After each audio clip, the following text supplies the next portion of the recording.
Olá, meus irmãos, muito bom dia. Que a paz do Senhor esteja com todos vocês. Quero compartilhar algo aqui com vocês, com todos vocês que foram assistir esse vídeo aí. Que sejam abençoados por Deus, em nome de Jesus. Não porque eu estou aqui falando, mas pela palavra de Deus que vai ser compartilhada. Quero já, com base na palavra que eu vou compartilhar aqui, eu quero perguntar a você: quando uma pessoa sai, se desvia do evangelho de Cristo, sai da igreja, né? Não importa qual o problema que fez a pessoa sair e se desviar. Quando essa pessoa volta para a presença do Senhor, qual é a reação dos irmãos? Qual tem sido a reação dos irmãos quanto a isso? Será que os irmãos têm recebido o irmão da forma que devemos receber, com atenção, com carinho, com respeito, né, com alegria? Será que os irmãos têm estendido as mãos, né, para chamar esse irmão e falar bem-vindo de volta? Será que nós temos de fato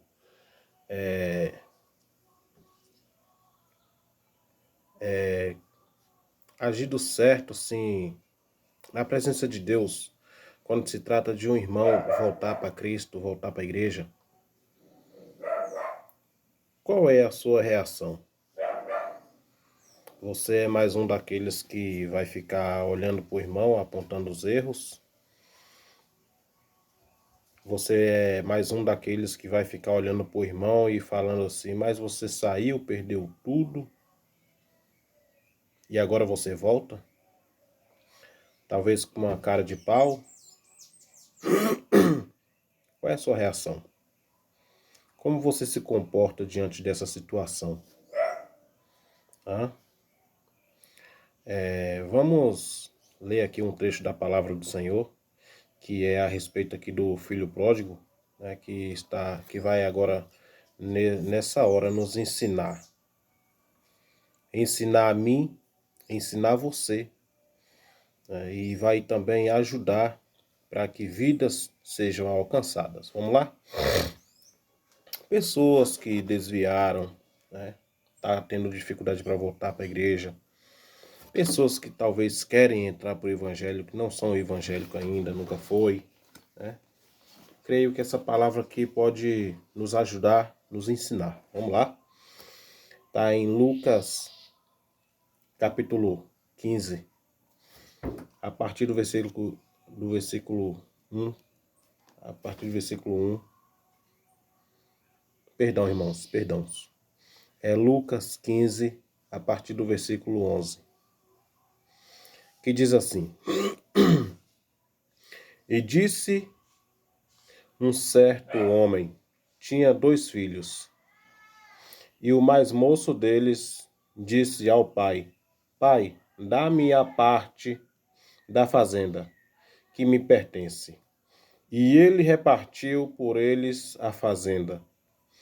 E poucos dias depois, o filho mais novo, ajuntando tudo, partiu para uma terra longínqua, e ali desperdiçou a sua fazenda, vivendo dissolutamente.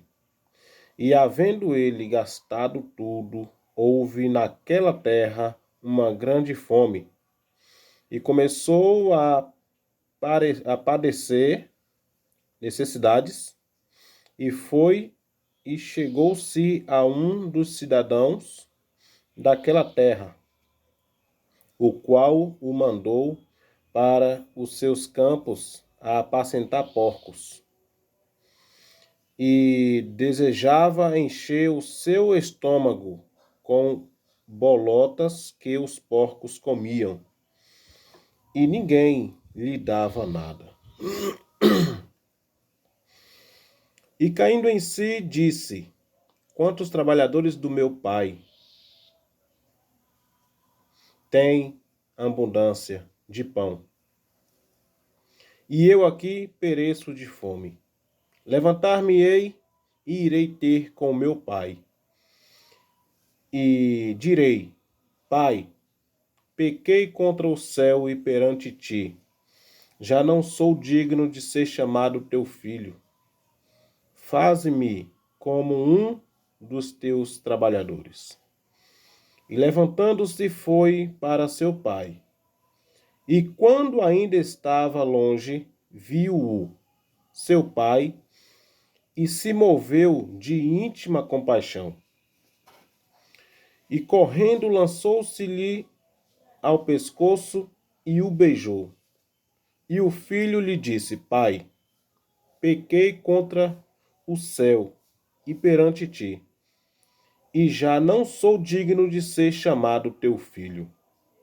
Mas o pai disse aos seus servos: Trazei depressa a melhor roupa, e vesti-lhe, e ponde-lhe um anel na mão e sandálias nos pés. E trazei o bezerro cevado, e matai-o, e comamos e alegremo-nos, porque este meu filho estava morto e reviveu. Tinha se perdido e foi achado. E começaram a alegrar-se. Glórias a Deus. Estamos aqui no versículo 24. Percebe-se que o filho, ele saiu, né? Ele pediu a parte dele, da herança dele, né? Da fazenda. Aqui diz a fazenda e isso quer dizer que é a parte da herança dele. Ele pediu para adiantar a parte dele para ele sair e viver a vida conforme ele queria viver, né? E perdeu tudo. Quantas pessoas hoje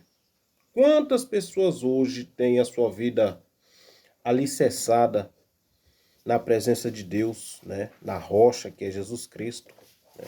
Quantas pessoas hoje têm a sua vida estruturada na presença e estão fazendo dessa maneira, irmão? Pegando o que tem, indo para o mundo e perdendo tudo no mundo.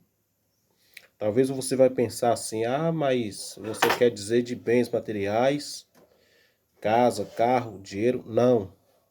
Quando eu falo pegar o que tem e sair pelo mundo vivendo de qualquer jeito, eu estou falando dos seus dons espirituais. Quando você está na presença de Deus, você adquire muitas coisas. Você adquire muitas coisas, muitos dons, né? Você talvez até tenha cargo dentro da igreja. E você se depara naquela situação assim, de que não estou curtindo a vida, não estou aproveitando minha vida, não estou me divertindo, não estou, como é que fala, num lugar que me alegra. A maior alegria do crente é saber que dia após dia ele está caminhando rumo à salvação de Jesus Cristo, né? Que Jesus Cristo lhes proporcionou quando foi crucificado lá na cruz por nós, né? E aí existem pessoas que pegam o que tem, pensa que não está feliz, sim, mas cria um tipo de escama nos olhos, cria um tipo de cegueira espiritual e acha que não está feliz e sai da presença de Deus, né? Levando os seus dons espirituais, né? Seus cargos, e quando chega lá no mundão perde, porque você saiu da presença de Deus, não está fazendo parte. Você vai perder aquilo que lhe foi confiado. Não tem como.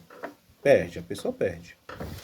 Você perde aqueles dons ali, e aí, quando pensa que não, você já está totalmente vazio, né? Você pode ter dinheiro, você pode ter casa, carro, tudo dentro da sua casa. Mas eu quero falar para você. Se Deus tirar a presença dele da tua vida, você certamente morrerá.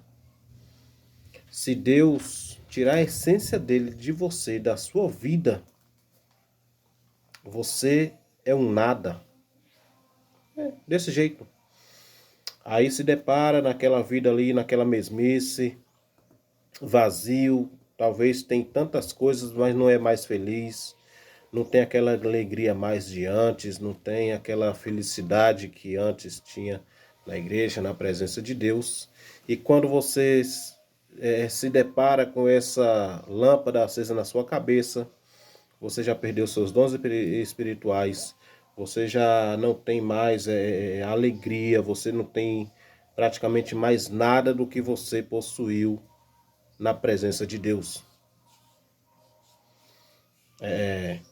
Então, isso que quer dizer aqui do filho pródigo.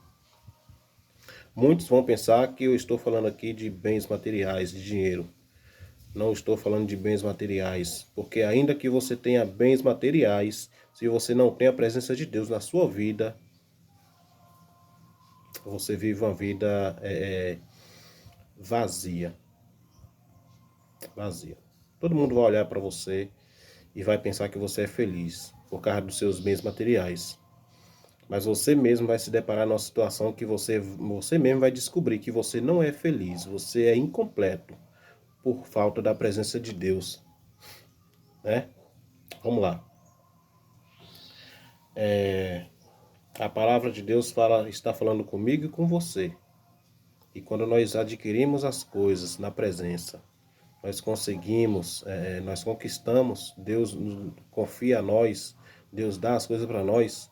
Quando nós saímos, decidimos ir para o mundo, a gente perde e muito. Não é pouco não, irmão. Então vamos lá. Vamos prosseguir aqui, né? Foi no versículo 24 que eu parei, que diz assim. A partir do versículo 25 vai dizer assim agora, ó. E o seu filho mais velho estava no campo. E quando veio e chegou perto de casa, ouviu a música e as danças. E chamando um dos servos, perguntou: que era aquilo?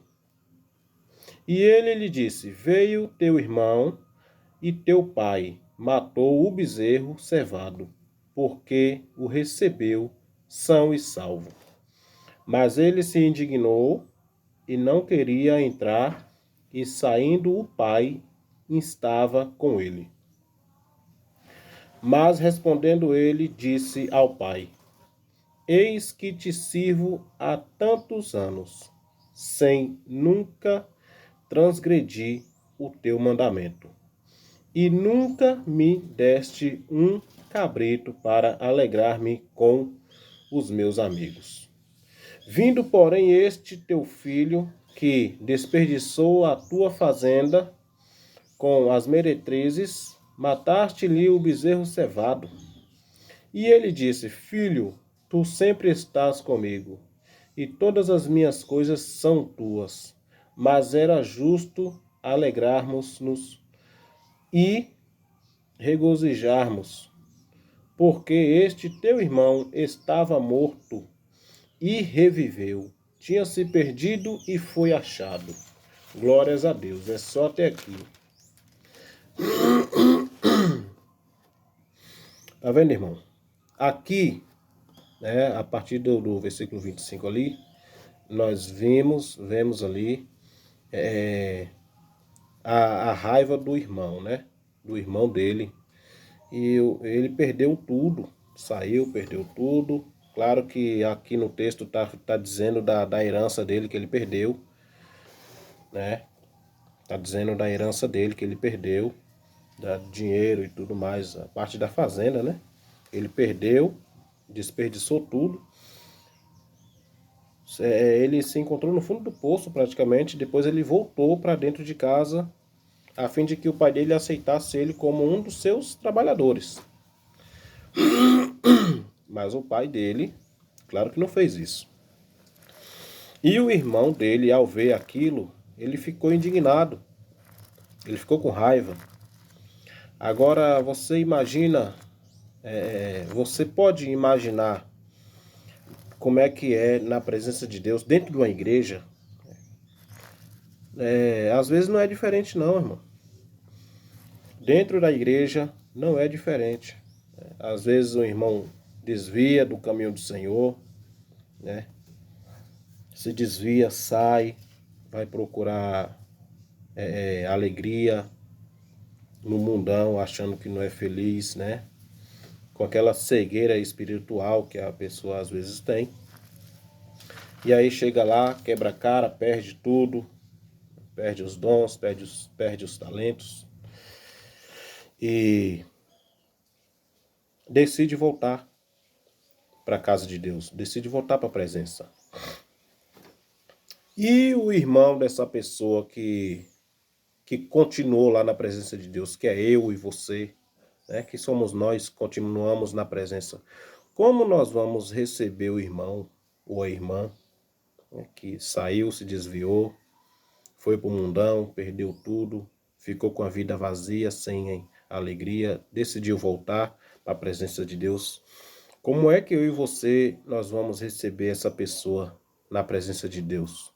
Assim, como é que, será que nós vamos agir igual o irmão aqui do filho pródigo? Será que nós vamos nos indignar, ficar com raiva, porque a pessoa foi em busca de prazeres do mundo e depois voltou arrependido? Agora você imagina, se o pai dele não foi capaz de lançar ele fora, a fazenda era do pai dele. O pai dele tinha todo o direito de chegar e falar, não, eu não vou lhe dar essa parte da herança, até porque eu estou vivo. Não há por que eu lhe dar. Mas a fazenda era do pai dele, e foi a fazenda do pai dele que ele desperdiçou. Se o pai dele, que teve a fazenda desperdiçada, não foi capaz de lançar ele fora, né?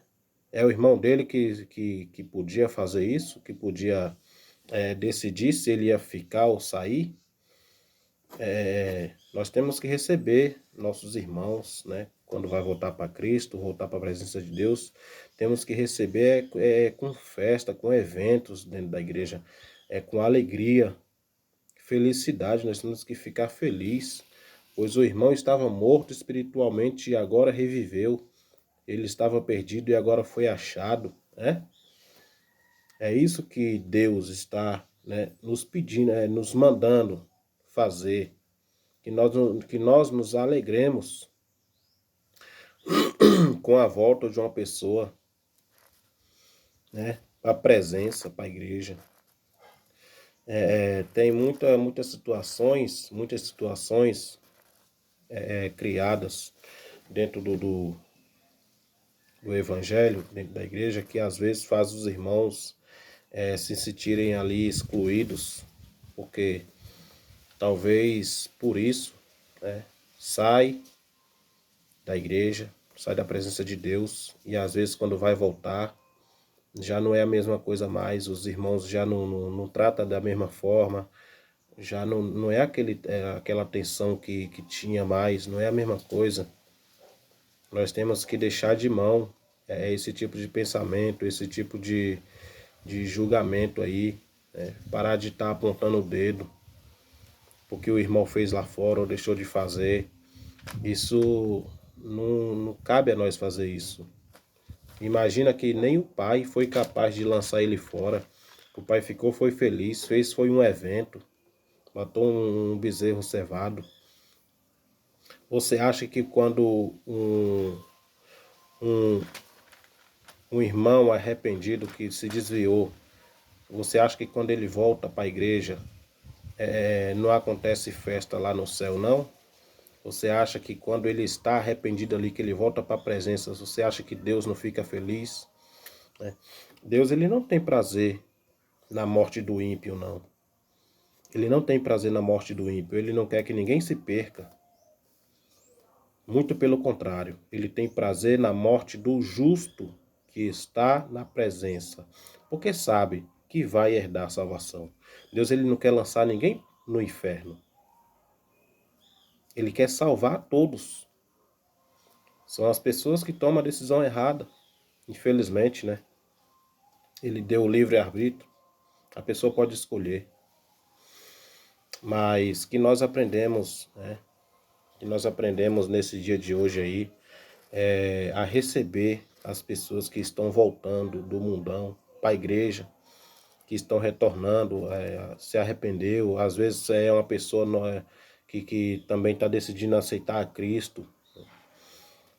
Mas existe também aquela pessoa que a gente convive perto, a gente talvez é vizinho, e a pessoa vive aquela vida ali de curtição, a vida de aparência, e a gente muitas das vezes convida para ir na igreja, não vai, não quer ir. Quando essa pessoa decide ir na igreja, muitas pessoas não dá, como é que fala?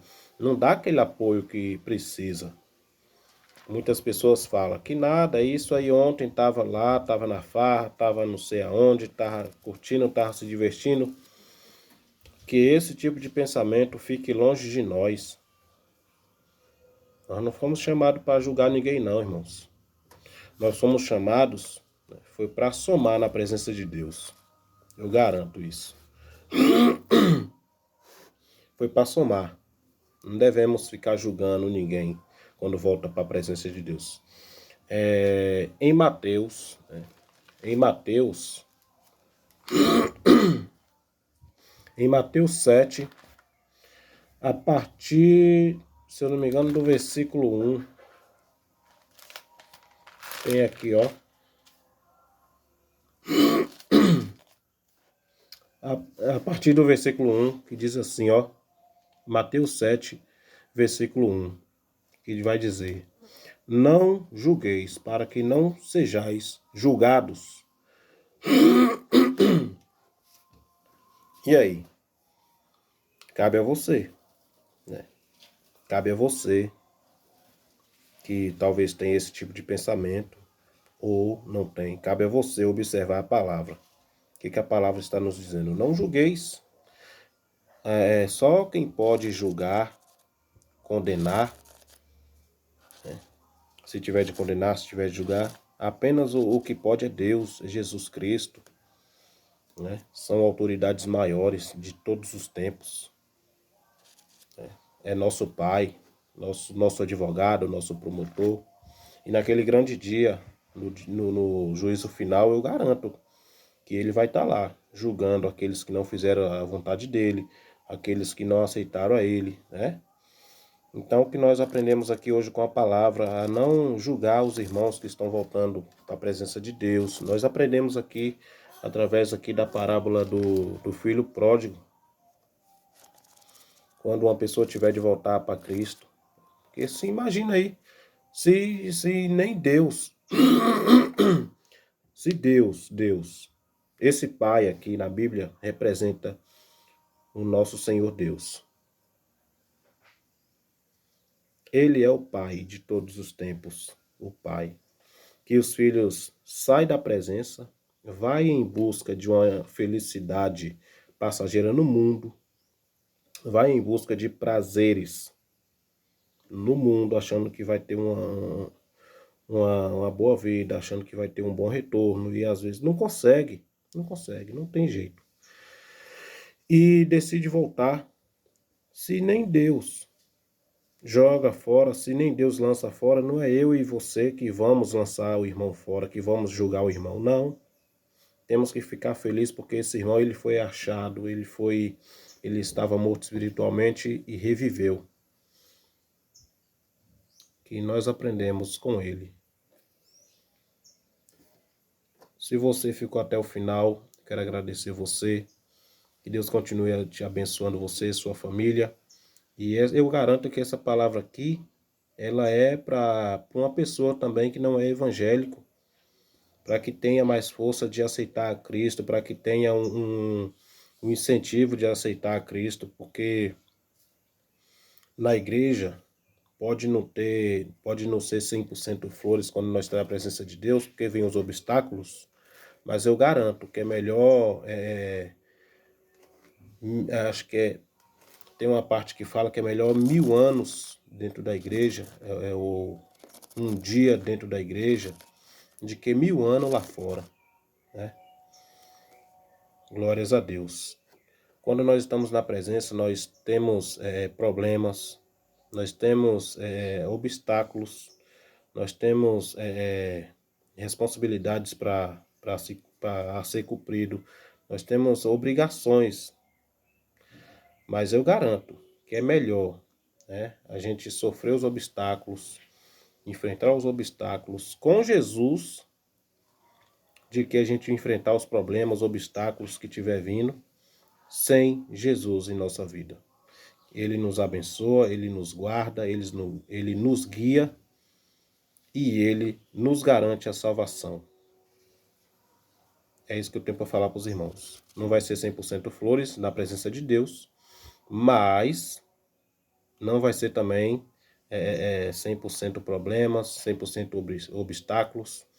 Eu garanto para você que não teria uma vitória para você se você não lutasse. Não tem uma vitória para você se você não lutar. Nada pode vir fácil.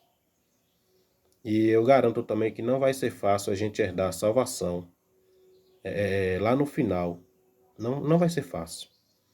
Muitas coisas estão por vir, tanto ruim quanto boas.